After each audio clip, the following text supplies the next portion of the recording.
নমস্কার। কবিতা কানপাত, কবি চন্দননাথ।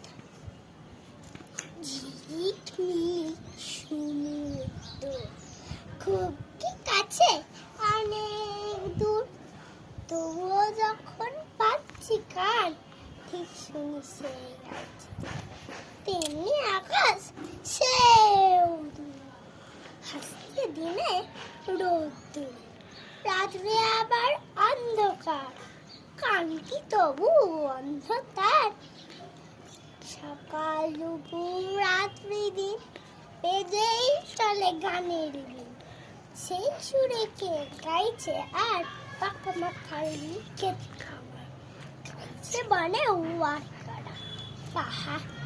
পাহাড় নদীর ঝর্ণা, শুনবে তুমি গানটা তো বেশ তো, তবে কানপাত